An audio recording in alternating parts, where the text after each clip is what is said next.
रीमा आज जल्दी ही ऑफिस से चली आई थी क्योंकि उसको मंदिर में दर्शन को जाना था। ये फूल नारियल का पैकेट कितने का होगा माँ जी? रीमा ने महामाया मंदिर के सामने नारियल प्रसाद वाली महिला से पूछा। जी ये 51 का, ये 101 का और ये बड़ी चूनर के साथ 151 का, दुकान वाली महिला ने कहा। सस्ते मस्ते सामान रखकर पूजा के सामान में भी ठगी करते हैं ये लोग, फुसफुसाते हुए रीमा ने कहा। नहीं मैडम, पूजा के सामान में हम लोग ज़्यादा प्रॉफिट नहीं लेते, एकदम हिसाब से ही पैकेट बना है। देखो नारियल ही 20 का होता है, फिर साथ में फूल, चूनर, अगरबत्ती और इसमें इलायची दाना भी है। शायद उस महिला ने रीमा की फुसफुसाहट को समझकर ही तुरंत प्रत्युत्तर दिया। हाँ हाँ ठीक है, कितने ईमानदार हो पता है। कहते हुए रीमा ने 51 रुपये वाला पैकेट लिया और मंदिर के अंदर चली गई। वहाँ पर उसने देखा दर्शन के लिए लंबी लाइन लगी, लेकिन आज कितना भी समय हो उसे दर्शन तो करना ही था, क्योंकि दोबारा इतने दूर आना मुश्किल ही है और इसलिए ही तो आज उसने ऑफिस से छुट्टी भी ली है। और अब थोड़ी दूर बाद उसे ध्यान दिया कि लाइन में खड़ी उसके सामने वाली 2 महिलाएं आपस में बात कर रही थी।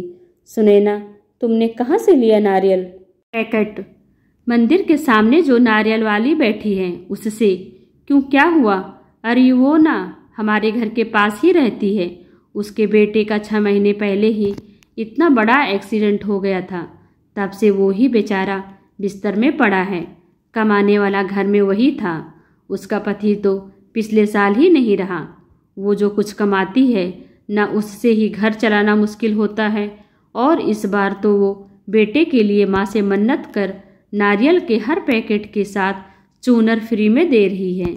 ये सुनते ही रीमा का दिल अचानक जोरों से धड़कने लगा और अब तो वो माता जी के मंदिर के दर्शन के बगैर ही लाइन से बाहर निकल गई। ये देखकर लाइन में खड़ी महिलाएं रीमा से कहने लगी, आपका नंबर तो आने वाला ही है, आप कहाँ जा रही हैं? तो हड़बड़ाते हुए घबराकर निधि उनसे बोली, कुछ छूट गया है मेरा बाहर, वहाँ से आकर ही दर्शन करूँगी, वरना माँ का दर्शन अधूरा ही रह जाएगा। और अब आते जाते ही वो सोचने लगी, अनजाने में ही आज तो उस एक वृद्धा का अपमान करके जा रही थी। और अब तेज कदमों से उस दुकान वाली महिला के पास पहुंची और उसे 1000 रुपये पकड़ाते हुए बोली, प्लीज़ माता जी आप इसे रख लो, मना नहीं करना। नहीं मैडम, मैं बिना मेहनत के किसी से पैसे नहीं लेती, जितना भी मिल जाता है बस उसी से हम लोग। वो आगे कुछ कहती, इससे पूर्व भी निधि ने उससे मनुहार करते, माता जी ये मेरी तरफ से प्रसाद के रूप में ही ले लो, ये दान नहीं, एक माँ दूसरी माँ को अपनी श्रद्धा से दे रही है। कहते हुए रीमा के होठ थरथराने लगे। ये देखकर तत्क्षण दोनों ही माँ की आंखें अब आंसू और ममता से भीग रही थी। तभी मंदिर में मंत्र गूंजा। आज रीमा बहुत शर्मिंदा थी, अनजाने में ही वो क्या करने चली थी। हम बड़ी बड़ी जगहों पर नहीं जाते मोल भाव करने, तो फिर ये छोटी छोटी दुकानों पर क्यों मोल भाव करते हैं? हमें पता होता है इससे उनका परिवार चलता है, फिर भी 10-20 के लिए हम झिकझिक करते हैं। 10-20 से तो हमारा कुछ नहीं होगा, लेकिन किसी के घर का चूल्हा जरूर जल जाएगा।